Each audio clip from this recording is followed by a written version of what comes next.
IPhone కోసం కన్న తండ్రిని చంపేయడం ఎంతవరకు కరెక్ట్ అంటారు చెప్పండి.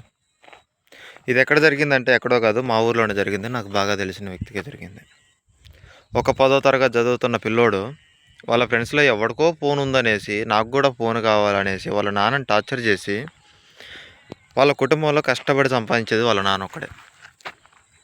2 చెల్లెలు, వాళ్ళ అమ్మ నాన్న ముసలోళ్ళు, వాళ్ళ అమ్మ నాన్నని కన్న పిల్లల్ని మొత్తాన్ని చూసుకునేది వాళ్ళ నాన్న ఒక్కడే. అలాంటి అతన్ని టార్చర్ చేసి చేసి చేసి అతను కొనియట్లేదని డాబా ఎక్కి చచ్చిపోతానన్నాడు. డాబా ఎక్కి నేను దుంకి చచ్చిపోతానంటే ఇంకా ఏం చేయాలో తెలియక, రేపొద్దున కొనిస్తాలే దిగు అనేసి పిల్లోని దింపి, రేత్రి పనుకున్నాక రేత్రి 12 ఆ పిల్లోడికి ఒక వాయిస్ మెసేజ్ పెట్టిండు వాట్సాప్లో.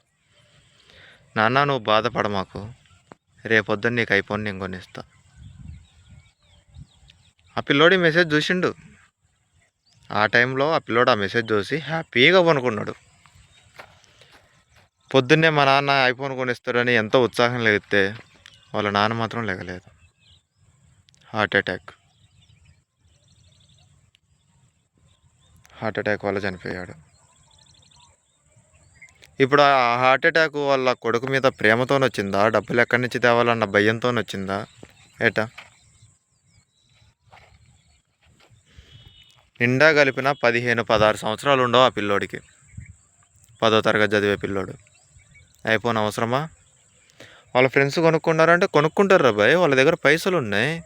వాళ్ళ స్థాయి వేరు, మన స్థాయి వేరు. నీకు అంతకీ కొనుక్కోవాలి, నీకు కావాలి, నీకు స్టేటస్ కావాలి అంటే నువ్వు కష్టపడి పనిచేసి సంపాదించు. అంతేగాని కొనియకపోతే నేను చనిపోతా, కన్న ప్రాణం కదా. బాగా ఆలోచించినట్టున్నాడు, చనిపోయిండు. ఇది కరెక్టా? ఇట్లా టార్చర్ చేయడం కరెక్టా? ఏమంటారు మీరే చెప్పండి. ఇప్పుడేమో నాన్న నాకు ఫోన్ వద్దు, లే నాన్న ఒక్కసారి లే నాన్న అంటే ఎక్కడి నుంచి వస్తాడు? మనిషి ఉన్నప్పుడే మనిషి విలువను తెలుసుకోవాలి. అంతేగాని ఉన్నప్పుడు టార్చర్ చేసేసి ఇప్పుడు తెలిసి వస్తుందా మనిషి లేని బాధ?